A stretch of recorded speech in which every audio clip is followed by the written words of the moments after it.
So our next speaker is Hannah Kretschak. So Hannah completed an M.Math in mathematics, followed by an integrated master's and PhD in fluids at the University of Leeds, where her supervisors were Rob Sturman and Mark Wilson. For a PhD, Hannah studied, as I think she's going to talk about, rates of mixing by three mechanisms: stretching and folding, cutting and shuffling, and diffusion. She's currently an EPSRC Doctoral Prize Fellow at Newcastle University, researching the hydrodynamics of particles with time-varying density, with the aim to increase our understanding of microplastic distribution in the oceans. So thank you, Hannah. Ready when you are. Thanks for that introduction, Steve. Cool, so just to start my talk, I will have an introduction to what is fluid mixing.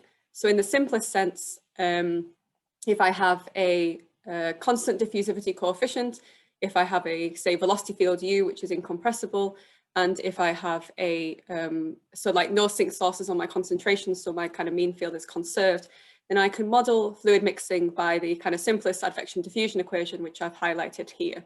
So if I have a velocity field U, what would tend to happen is, say if I had a blob of dye, which my concentration field represents, the velocity field will shear, say, this blob of dye, which can elongate it and increase the intermaterial interface and decrease the length scales of my elongated striation.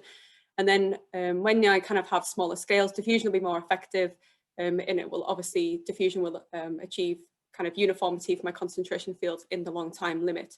So there's a, when I have kind of a velocity field U, I would obviously be interested in, does my velocity field mix well? So do I get islands, or does it kind of mix all of my concentration field? And obviously then a kind of standard question would be, how fast does my velocity field U mix? So the kind of standard approach that I could do with this is, if I have a velocity field, I could evolve my advection diffusion equation with a kind of given diffusivity coefficient, and then I can put in an initial concentration field. But this is kind of a little bit inefficient, because if I kind of wanted to get an idea of the general mixing of a specific stirring protocol, then I'd have to put in quite a few initial concentration fields to really understand what's going on. So another way that I can do this is, if I have a velocity field which is time periodic, which a lot of mechanical mixers tend to do, then I can represent the stirring as a map along the fluid trajectories instead, within the time period capital T. And then I can represent my advection diffusion by an iterative process instead, where I have my concentration field as a functional, which is mapped by a transfer operator representing the map P, and then also another functional operator which represents the diffusivity that would occur within that time step. And this kind of gives me another way that I can analyze how well does my velocity field mix, because using this representative map M, I can analyze the statistical properties of my transfer operators, which would give me information about typical initial concentration fields. So pretty much almost all concentration fields, rather than just a singular one. So I described the method that I used in my PhD as I was looking at iterative advection diffusion equations with transfer operators. And the way that I did this numerically was, I would prescribe a set of basis functions, so psi, which makes up my concentration field. And then I can find transfer matrices which represents the concentration of how it's iterated amongst the coefficients which are representative of my basis functions. So obviously I can use the standard approach by, I can prescribe initial concentration field and find its coefficients, and then I could iterate that forward in time and then measure the amount of mixing that's occurred by taking a norm. So within this presentation, I'll just use the variance, and then I can use that to measure how far away my concentration is from my mean field. What was nice about this method was also this idea of using a representative M and looking at the statistical properties, is that my iterative transfer matrix, this DM, I can also analyze the eigenvalues and the eigenfunctions, and that will give me some ideas of the statistical properties of my transfer matrix. So the research question I was interested in my PhD was, what is the impact of discontinuities on rates of fluid mixing? So discontinuities arise in mixing in a number of ways, but I'll just talk about one today. So say if I had sink source flows, where you use sinks and sources to drive a pressure gradient to create a velocity field, in a kind of laminar regime, you would need to reorientate your syringes to introduce streamline crossing to get good mixing in this scenario. So when I close the valves, then I could introduce cuts and they could be mapped forward into the mixing, and obviously we're not really sure what they're kind of doing in the stirring. So there was quite a lot of literature that was growing around this area in the last 10 years.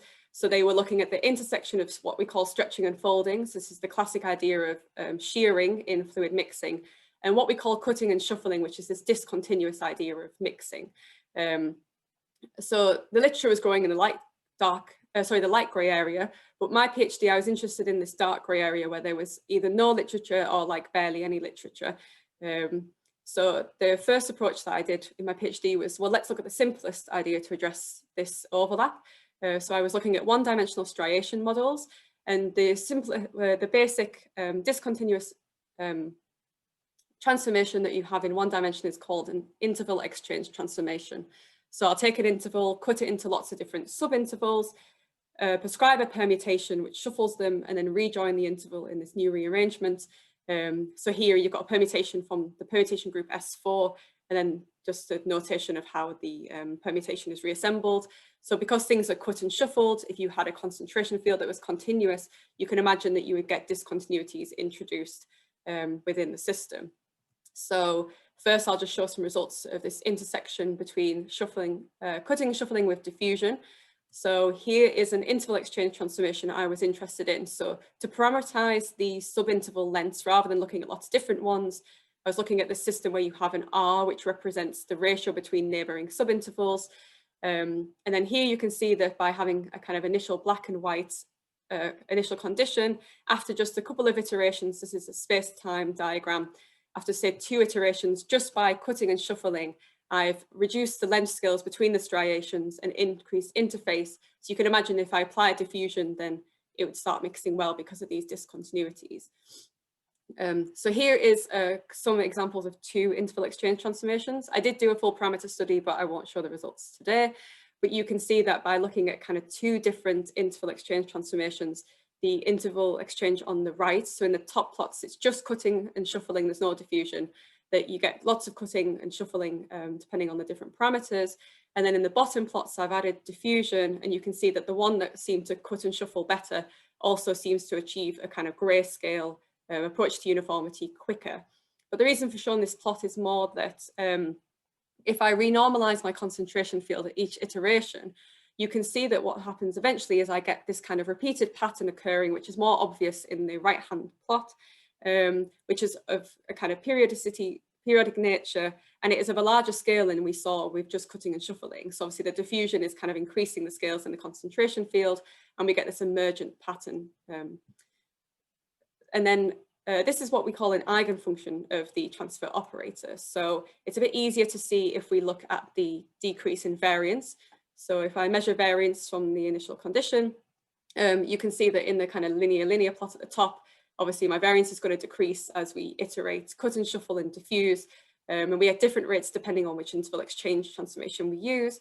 But in the bottom plot, you'll see that I have done a log scaling on the variance axis, and you can see that the long-term behavior is to achieve exponential mixing rates. And this is actually predicted by the second leading eigenvalue. I can actually predict what this exponential mixing rate is. And what this happens because I have this transfer operator. So I'll call it P, which represents the action of both the mapping and diffusion. And then because I have a transfer operator, my eigenfunctions actually make up a basis for my transfer operator, which means that my concentration field could be represented by a sum of my eigenfunctions with a coefficient rather than my original numerical basis functions. And then as I iterate my concentration field forward, the eigenfunctions, because they satisfy this eigenfunction eigenvalue equation, the eigenfunctions are decaying at a rate which is respective of their which is representative of their respective eigenvalue. So eventually the one that is decaying at the slowest rate with its respective eigenvalue becomes dominant feature in the concentration field and is what we call this eigenfunction. So we have this long-term mixing rate because of this. So obviously one simple question that I asked was, well, if I change my diffusivity rate, how do these eigenvalues and this long-term mixing rate change in time? So here you've got diffusion changing logarithmically along the bottom, and there's just the colored lines, the kind of leading eigenvalues of the 2 interval exchange transformations that I showed previously. And you can see that in the long term, as I decrease my diffusivity rate, their mixing rates 10 to 1, which means that they'll be mixing slower and slower as I decrease my rate of diffusion. So I can do a little bit of rejigging on my axes and rescale this problem. So this kind of log scaling, I know, should predict some kind of finite time mixing behavior. And you can see that we end up with kind of polynomial scaling for my interval exchange transformations. So on this plot, it's a lot of different permutations from S4 with an R equals 1.5. And I've highlighted two different kind of regimes. So reducible permutations are in blue and irreducible are in green. So reducible permutations is where you have a cut and shuffle that kind of doesn't mix across the whole of the domain. So you kind of end up with regions that don't mix. So if we have a concentration field, obviously the long-term behavior is that it can only diffuse across this boundary between where you have this kind of separation of the domain, which means that our predicted kind of mixing rate has to be limited by the diffusivity rate, which is what this kappa to the minus a half is predicting for the blue lines. But what was really interesting is that for irreducible permutations, the green, which stir quite well, we derived this kind of kappa to the minus a half scaling. And then if I looked at a mixing time condition, I forgot to point it out earlier. So obviously, this is the eigenvalues represent long-term mixing, where we might be interested in, say, like a finite time mixing. So T95 here represents the time in which the variance has depleted by about 95% of its original value. And you can see that this scaling also turns up in the time to achieve a mixed condition. And this is mainly because if you look at this plot, it's like all the eigenvalues kind of go at this value. And we have this kind of accumulation of eigenfunctions in these systems. So this was a scaling that was not seen in the literature, which I identified in my thesis, that for interval exchange transformations with good stirring, the time to achieve a mixed condition is proportional to the diffusivity rate to the minus a half. So then I'd just like to kind of finally discuss some results when I was interested in this kind of mid intersection between stretching and folding, diffusion, and cutting and shuffling. So obviously for this intersection, I needed a representation of stretching and folding. So for this, I used what's called the Baker's transformation. So if we take the unit torus, and then it gets stretched in one direction, chopped, and then rearranged back onto the unit torus, you can see that if I take a y-independent initial condition in the way that I've orientated it here, you can see that it remains y-independent, so I can use this model as a very simple striation model as well. So what I did is at each iteration, I would apply a step of the Baker's map, followed by an interval exchange transformation. For simplicity in this section, I kept it as permutations where the cells were the same size, the subintervals. So it's just a permutation of equally sized cells. So here we've got a permutation in S5. And then here I've got the space-time diagram for stirring, so no diffusion. And on the left-hand side, for the Baker's map, what happens is you get kind of uniform exponential stirring. So what happens is the interfaces increase exponentially, and then the scales between the striations decrease exponentially. When I add on the right-hand side a shuffle, what happens is we do get like an exponential kind of creation of striations still, but you also introduce non-uniformity in the concentration field. But also, if you were to count the number of interfaces here, you would see that the addition of this discontinuous shuffling also increases the number of interfaces. So what this does is that when looking at the system for the decay of variance, so the dashed black dot line is what happens in the uniform Baker's map. And then all the other lines are for all of the permutations that are in the permutation group S5. You see that these additional interfaces introduced actually increase the mixing rate in the initial stages. But what happens in the long-term limit is actually that the uniform Baker's map will win out all the time. And this is because it has, when you add diffusion to it, it has a kind of unrealistic super exponential mixing rate. But by introducing non-uniformity through the cutting and shuffling, we end up having eigenfunctions as we saw previously. But what's interesting to note is that for different shuffling, we kind of get different long-term mixing rates. So even though the stretching rate is the same, and even though we have the same number of permutations and potential to create new interface, it's the discontinuities, their mixing rate is dependent on the shuffle that we chose. But obviously it's quite interesting that we can speed up mixing in the first initial stages. So I'll just present one more interesting result from this before concluding. So what was nice about this system that I looked at was we could actually derive Markov transition matrices for the diffusionless mixing rate. So it's a little bit odd this, because it's like, as I take my diffusivity to 0, transformations that have exponential kind of stirring problems, where the interval exchange transformations aren't mixing, so their eigenvalues would tend to 1. In these systems, actually, they remain less than unity. So I can use these transition matrices to work out what their diffusionless mixing rate would be. And what was really interesting is that in this system, if we look at the blue line particularly, you can see that the eigenvalue, if I increase the rate of diffusion by moving to the right, you can see that my eigenvalue, the value of the eigenvalue increases, which means that my mixing rate gets slower. And then the dotted dashed line, the dashed black lines represent analytically derived bound for the diffusionless mixing rate. So what was actually particularly interesting was that the mixing rate is slower than these analytically derived bounds, which is quite counterintuitive to think that increasing diffusion could slow down the mixing that we'd expect. So just to summarize the kind of key results from my thesis, I used transfer operators to investigate discontinuous mixing. I identified a polynomial scaling in systems which are cutting and shuffling with diffusion that I hadn't seen in the literature. Cutting and shuffling can contaminate mixing from stretching and folding. The mixing rate is not dependent on the stretching dynamics alone. And in some cases, we even observed that counterintuitive decrease in the mixing rate when with increased diffusivity rate. So these last 2 points you can read about in my paper, which I've got here. And I'd like to take any questions if anyone has any. Thank you for listening. Go on then, I'll ask a question. So you showed when you had stretching and cutting and shuffling that you could get the decay with different decay rates, essentially, depending on which protocol you use. So is there a way of optimizing before you start? If you know what your stretching is, then can you optimize your cutting and shuffling to get the best mixing? So we did think about this.